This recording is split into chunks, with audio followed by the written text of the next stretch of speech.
book club. That's what we're here for today, right? Now that we've done all the other things, we're here. We're in the middle of a series called Book Club. We've done a couple of weeks so far. So the first week, you heard Mari talk about it, emotionally healthy spirituality. We did kind of an overview of that. So especially if you're thinking about going to life group and you're like, what's this about? You could go back and listen to that message and get a good overview. But our groups are doing this way more in depth every evening or every week. We're doing another chapter of the book essentially and working through it as well. So we would love for you to join us. Last week we talked about the book, The 5 Love Languages, kind of with the tagline, it's never too late to start loving better. And although the original book was written in marriage, we talked about ways this can apply to children, to unique marriage situations like military and deployment, to singles, to your workplace, whatever it is. So that was a great message, great book. But the goal of these, and next week, I'm really excited. Next week, we actually have a local author coming, and she is going to be sharing a bit about her journey. Anna Lynn Thomas, she's a good friend of mine, and we're really excited to hear from that. So next week is a great week to bring a friend along as well. But today we're talking about the book that is the entire reason we did this series, because I've been looking for an excuse to preach about this book or my experience with this book to you guys for a long time. And can I tell you a secret? This is the hardest one for me to write. And basically, I couldn't start writing it until Friday night. And usually I'm wrapping up at that point, the message, okay? It was difficult because this book has been so impactful to me. It's actually outside of the Bible, probably the one I have read the most. This was my 8th or 9th read through of it. I used to read it annually, and part of the reason is because I still don't fully get it. I understand it, but I can't make it happen in my life the way she talks about. So this book, it's called Present Over Perfect, which is what I cannot make happen, okay? Present Over Perfect. And her tagline on the front, obviously people spend a lot of time and thought and energy coming up on what goes to the front of the book. So it's probably a pretty good summary, right? It says, leaving behind frantic for a simpler, more soulful way of living. Does that sound good to anyone? Does anyone actually like frantic? See, I used to think that I really did, that I loved it. That was, first couple reads. I love frantic. I love being busy. I love all the things, okay? But a simpler, more soulful way of living. Simple used to be like a cuss word in my head, if I'm going to be honest. That was the worst thing you could say to me. It's bad. But, okay, if you've been coming to Dwell for a while, chances are some of this language might sound a little familiar. You've probably heard us reference the book called Practicing the Way. We did a year's worth of life groups looking at Practicing the Way, and we haven't even gotten through all the actual practice sessions yet that we can do. But it was January of 2024 was when Pastor Aeric read Practicing the Way for the first time. And I promise this relates. I'm not going to now preach to you about Practicing the Way, okay? But he was delivery driver for Amazon at the time, and he was listening to things on podcasts, and he came home, and he's talking to me. You may have heard him say, how Jeff Bezos has all these videos of him just bawling, listening to the book, because he's like, this is it. This is language to the things I've been trying to say for a long time. So he came home from one of those shifts, and he's like, in our kitchen, which is where all of our meaningful conversations have, also where all of our arguments happen. So sometimes it's dangerous, to be alone in the kitchen for a while. And he's talking about how this book, he's so excited. I don't know if you've seen him, but when he gets really excited, his feet spread apart. Laura knows what I'm talking about a little bit. He's a little shaky, a little trembly, and just his words get faster, and he's really, really excited about it. And he's telling me all about how this is the best thing ever, and we got to slow our life down. Funny that his words are getting so much faster while he's talking about how we have to slow our life down. And he is ready for this life change, right? And I'm standing there and I'm listening to him and I'm trying to be a good wife. And what I'm thinking in the back of my head is, I swear this man has never once listened to me if this is what he's talking about. And so a very big argument ensued from that point. I felt really bad about it later because he's just excited, right? And when we came to the point of our being responsible and mature adults who are committed to each other and love each other and had a real conversation about it, I expressed, yeah, babe, I've been talking about this for 8 years. And what you're excited about here, I was that level. I was in our kitchen frantic talking about how we needed to do this the first time I read Present Over Perfect 8 years prior. And so then what I was feeling in that moment is, for 8 years, I've been trying to get you on board with this, and you're telling me this man, John Mark Comer, wrote it down in a book, and now you're ready for it? Yes, that is what happened, okay? Sometimes you have to hear it from someone else, but the reality is when I first started to feel this, we need to slow down, we need to reduce, we need to focus on the right things, Pastor Aeric was nowhere near ready for that. It wasn't going to work in our life, in our partnership. We had a lot we wanted to do. It took accomplishment. It needed some grind to get those things done right, or at least so we thought. So when he was talking about this practicing the way and so excited, all I thought was, yeah, I've been trying and failing again and again and again for 8 years on my own. Eventually, we got to the point where we realized, all right, we're finally in the same place. Let's move forward. And I am excited. Practicing the way was great. I have described Present Over Perfect a couple times this week as a more poetic memoir version of Practicing the Way. And I think my message this morning may end up mimicking that a little bit. It'll be a little softer, a little more pretty language than practical than what you're used to. And pardon me if I read a little more than normal, but I'm really excited to share this with you. Present Over Perfect, the general thought of this book. God is not calling us to a life of perfection or performance, but to one of presence, peace, and purpose, rooted in his love. Life with Jesus is not about doing. It's not about doing more, but about being with him. In her book, the author, Shauna Nyquist, she shares a lot about her personal experience, how she was building up and then subsequently had to break down a process that she refers to as remaking. So she built up and then broke down a busy, chaotic, activity-packed life. And she uses this analogy in the book that we're all pulling a little red wagon, like that childhood little red wagon, and you're walking down the sidewalk with it. And as you pull the wagon along and you do your life, you add things to it, right?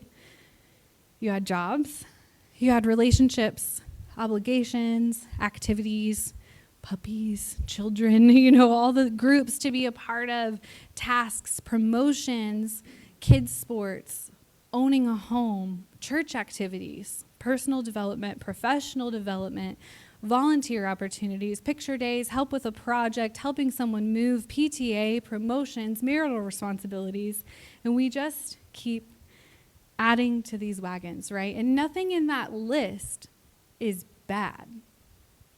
But the amount that we're carrying in our wagons, before you know it, is so full that you can't hardly move it. Can anyone else relate to that?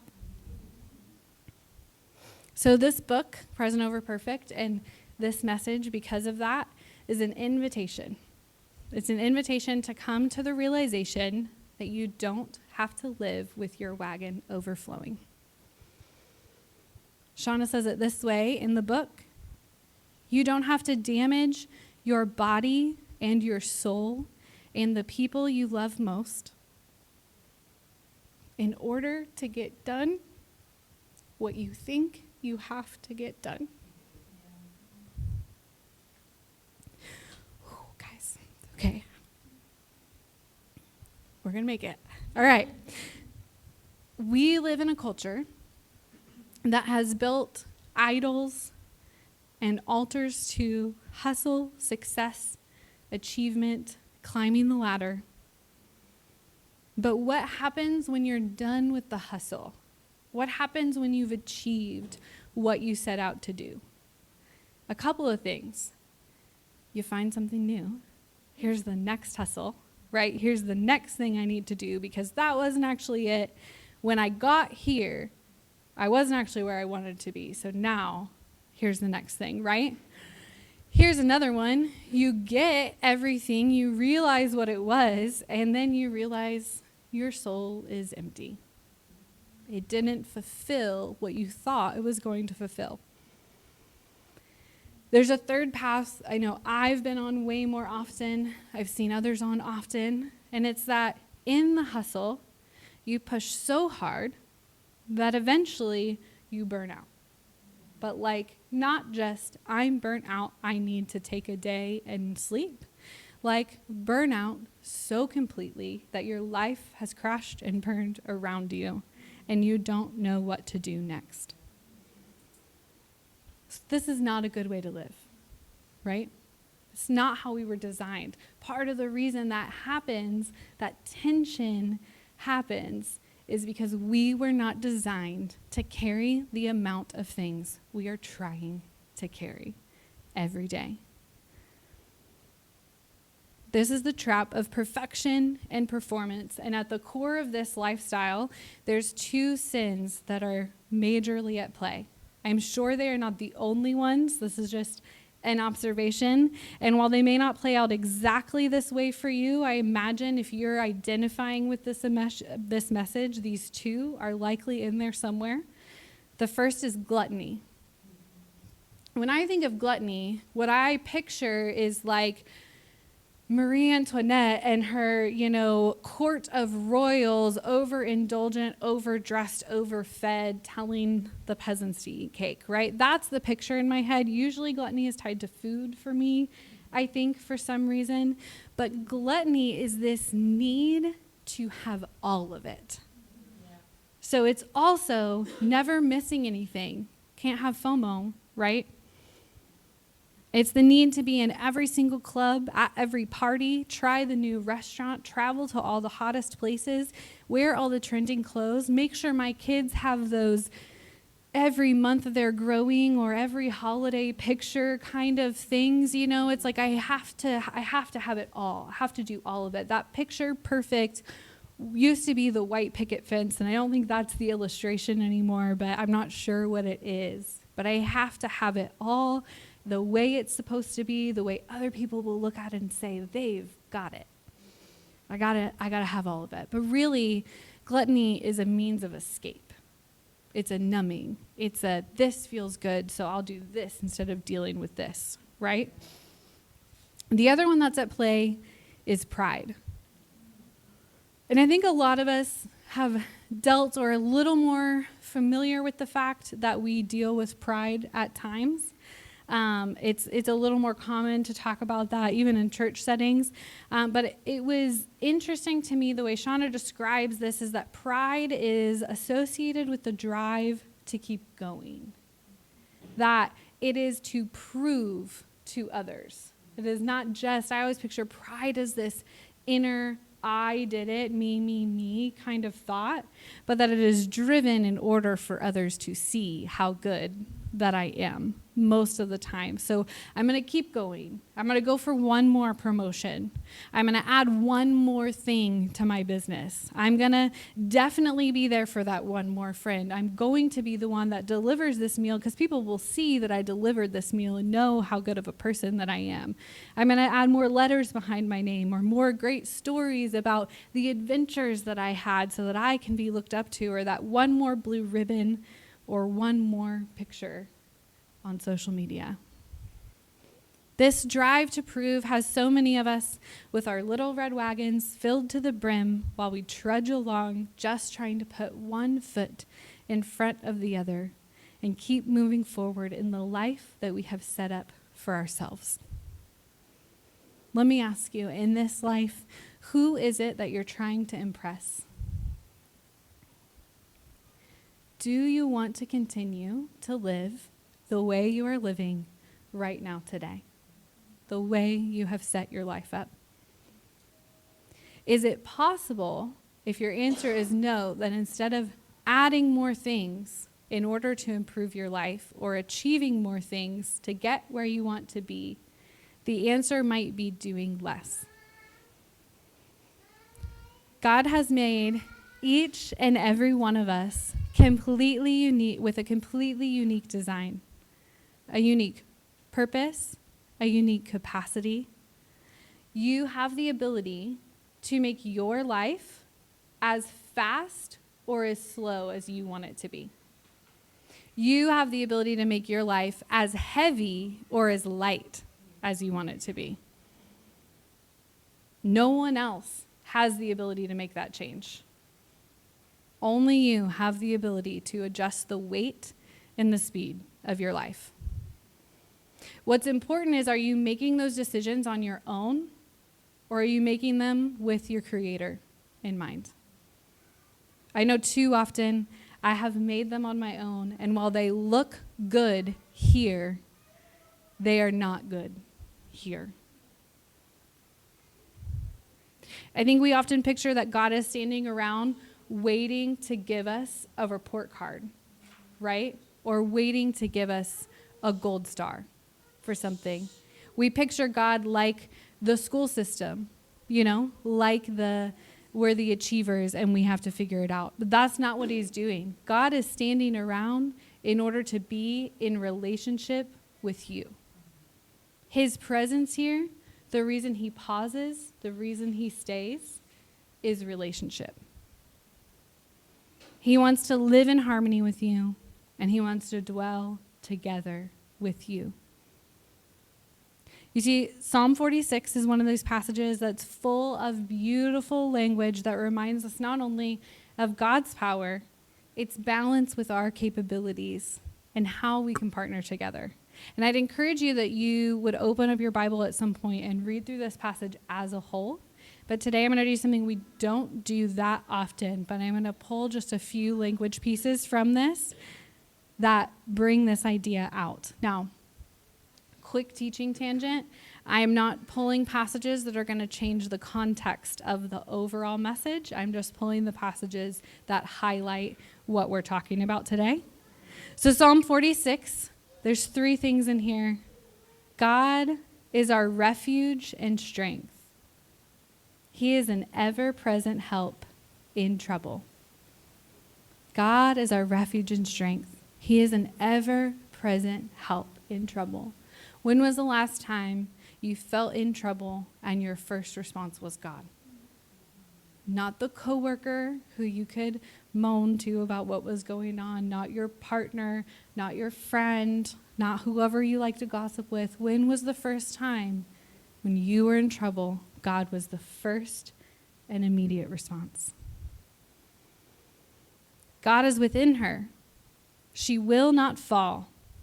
God will help her at the break of day. God is within her. She will not fall. When we exclude God, we open ourselves up to failure. When he was within us, we can't fall. He can't lose. It doesn't always look the way we see, but when he's within us, when we've made room, we won't fall. And then this last one, I think it's the hardest sometimes. Be still and know that I am God.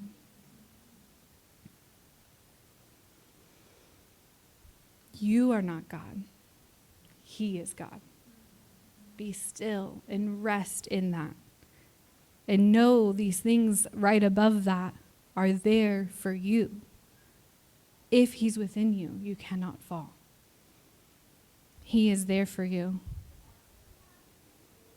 Throughout her book, Shauna shares many experiences where her physical body or her emotions were cueing her into the fact that she was living outside of her design.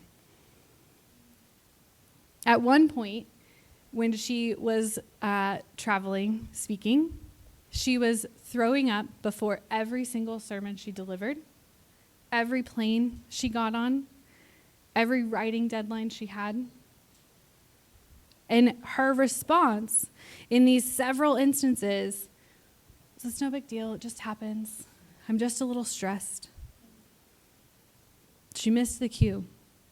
In a similar time frame, she had several instances where people asked her what she wanted her legacy to be, several months apart, in different interviews, in different contexts, in different settings, and she broke down every time. She'd have to collect herself before she could respond because she knew she wasn't on the path to the legacy that she wanted. But she felt so in this trap of life and the hamster wheel and the circle that she didn't know how to get from where she was to where she wanted to be. But it took several instances of these conversations and people that God had placed in her life, and she had sought out herself as mentors and friends and people to speak to her, several of them saying, it's time to remake your life, before she got serious about a change. But when she got serious, she started to say no to things. If you read the book, you'll learn that Shauna has a yes tattoo, and she has a say yes sweatshirt, and yes is her favorite word. So saying no was a big step. In that process, she had to start getting comfortable with disappointing people. And she realized that there were some people in her life that she wanted to never disappoint again. Her husband and her children. And then there was everybody else. But she makes a recommendation to someone trying to go on this journey to draw out your life in several circles. And in the center, who are the people that you are the most committed to? Who are the people that you want to make sure you're there? So in her circle was her husband and her children, and no one else. In the next circle was her extended family, many close friends, things like that. In the third circle were coworkers, were people in the ministry she was involved with, but that she was very close to. Some, not even all of the coworkers. And then in the fourth circle were her church community, and then people that depended on her, her editor, her, things like that. She's a writer in that fourth circle. Then there was a fifth circle that was everybody else. Everyone else who sends me an email and asks me to come do a talk that I have to decide to say yes or no. And she started to evaluate the decisions she needed to make on how were they going to impact from the inside circle out. And she started to say no a lot more. And what she was worried about happening when she started to say no came to pass. A lot of people got very frustrated with her. A lot of people told her that she wasn't doing the things that she was supposed to do. But when she started to identify who these people were, they were in the fourth and fifth circles, but thought that they had the right in her life to direct the steps. And for so long, she'd been listening to them that her wagon got fuller and fuller and fuller, and she didn't even like it. So she started to adjust all of her obligations, and she looked at the life of Jesus, which is what we always recommend, and found these patterns of silence, solitude, and Sabbath that pointed to a slow, rhythmic, restful, and deeply connected life that was wrapped in the love of God. She came to this conclusion: slowness is spiritual. We've talked a lot about hurry and hurry sickness, how this can be the enemy of intimacy for our relationship with God, for our relationships with others. I love reading through Shauna's story of where she realized day to day where she needed to practice restraint in order to be present. In the book of Luke, you may be familiar with the story of two sisters, Mary and Martha, who have very different responses when Jesus comes to their home. Martha is buzzing about, right? She's straightening the linen, she's cooking the food, she's putting that perfect tablescape, those candles and those flowers and the matching napkins or whatever it might be. She's getting everything ready exactly as it should be, right? Should is a really interesting word. Martha just wants to have the perfect meal for the most special person they've ever had in their home, but she's performance driven. She's stuck in that cycle of gluttony and pride. She's always striving, always finding something else that can be better, improved upon, that someone else will enjoy more. But her sister Mary is presence driven. When Jesus comes to their home, Mary sits at his feet and she doesn't move. She sits there, she stays, she's dwelling, she's pausing, she's being with Jesus. And finally, Martha loses it. And I picture this because I've been her so many times that I picture, Jesus, just tell her to help me, Tell her to help me. All this stuff has to be done, and Mary's just sitting there. And the way Jesus responds is what we really need to pay attention to. Luke 10:41-42 says this, "But the Lord said to her, 'My dear Martha, you are worried and upset over all these details. There's only one thing worth being concerned about. Mary has discovered it, and it will not be taken away from her.'"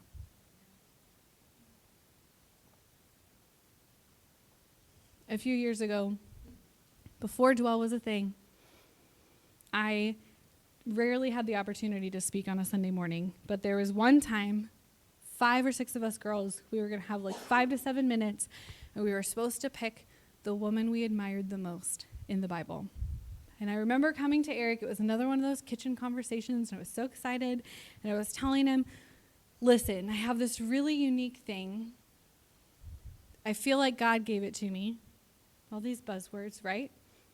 And I'm going to preach on Martha's perspective and how I think we give her too hard of a time.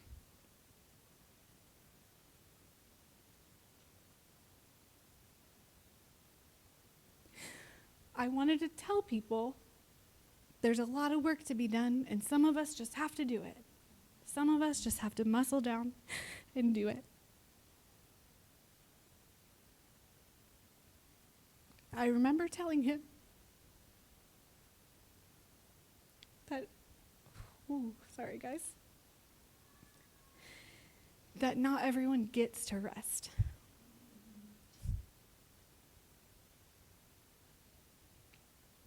And my husband looked at me how I picture Jesus looking at Martha in this, not with condemnation, but with a whole lot of tenderness and compassion.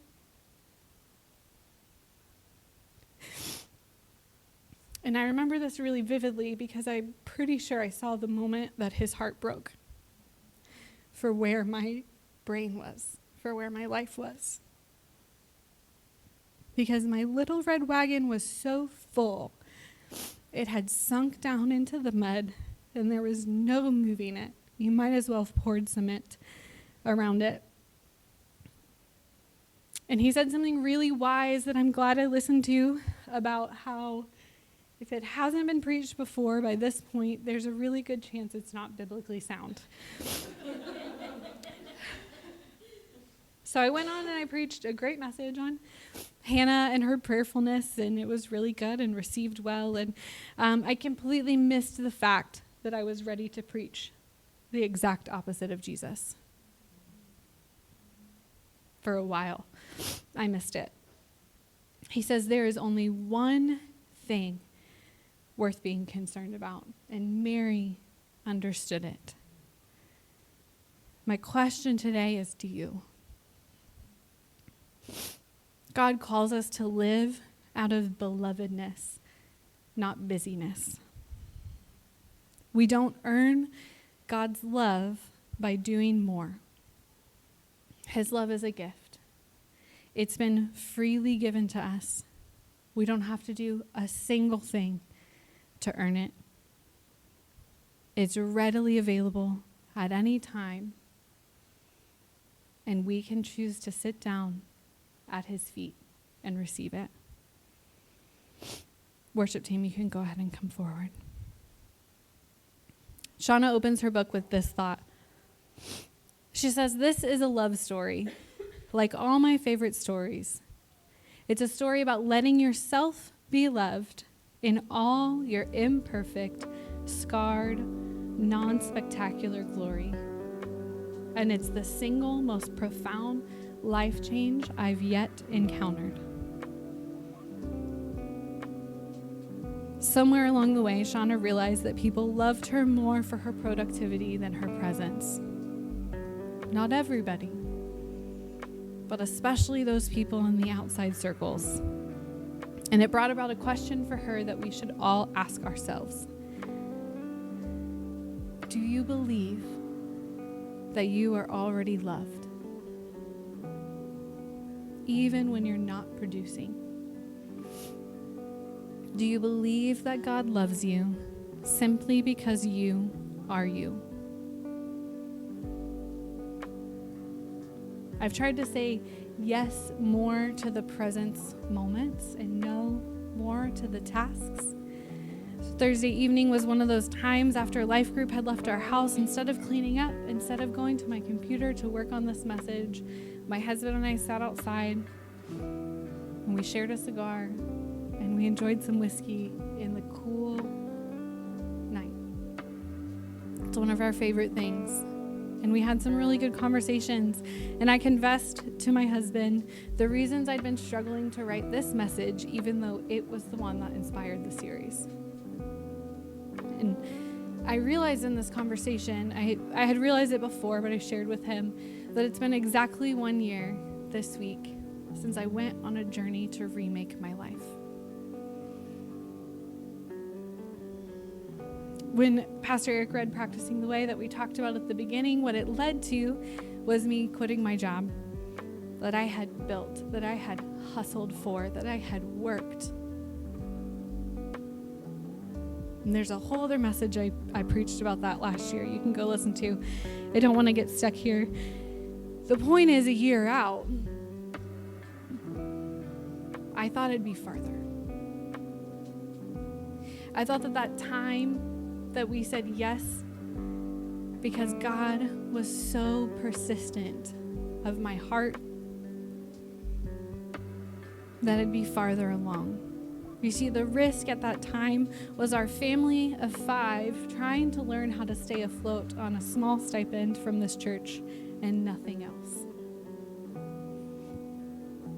Any financial person ever would tell you, do not do this. It is not good. It is not going to end well. But God was so persistent. And he came alongside me. And he didn't unload my little red wagon. He put his hand on mine, gave it a little pat, and then he took the handle so I could release it.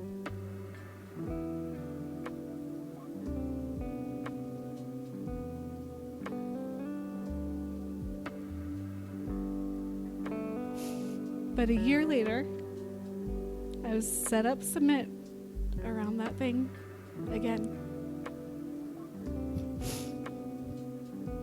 It doesn't feel quite as heavy, but it still doesn't move very well. And I started to ask my husband as I'm preparing for this message, and I'm so excited, and every time I started, I'm like, oh, I can't lie to them. I can't say I have it all figured out. And I realized, because I had stopped reading Shauna's book every year, right? Because I was going, right? And I realized that's a bad plan. I need to read it every year. Every single year. But the root of what keeps filling up my wagon, I shared with my husband Thursday night. And I'll tell you, it's the most vulnerable confession that I've made to him. And I thought I had a way around sharing it with you guys this morning, but I sure don't. So here we go. I don't believe that God should love me.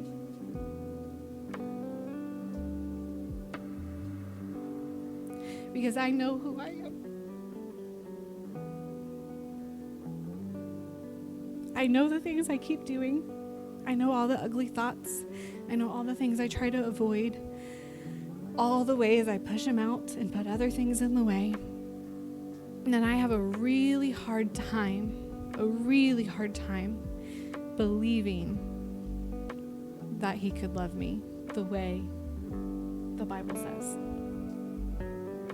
But I'm convinced that I can believe that. That I can begin to view myself the way that God views me.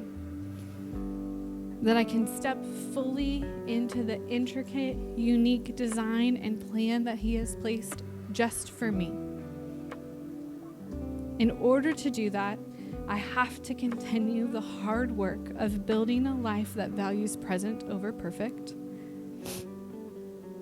I have to continue to consume and believe stories like the ones that Shauna tells and John Mark Comer tells, and we see from Mary sitting at the feet of Jesus, that as my life becomes less impressive, it will become more joyful.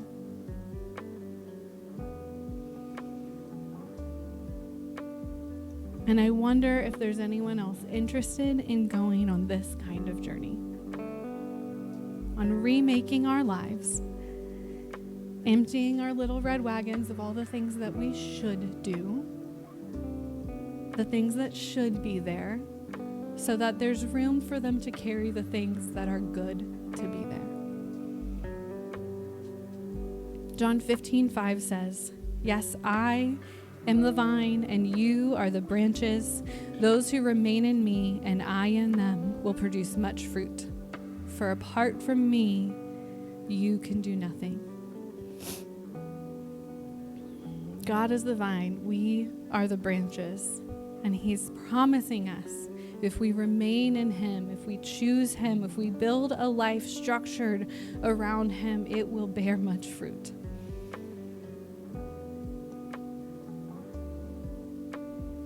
We've been discussing a lot how to stay connected to the vine, and this is the heart of why. We've worked through 7 practices of practicing the way.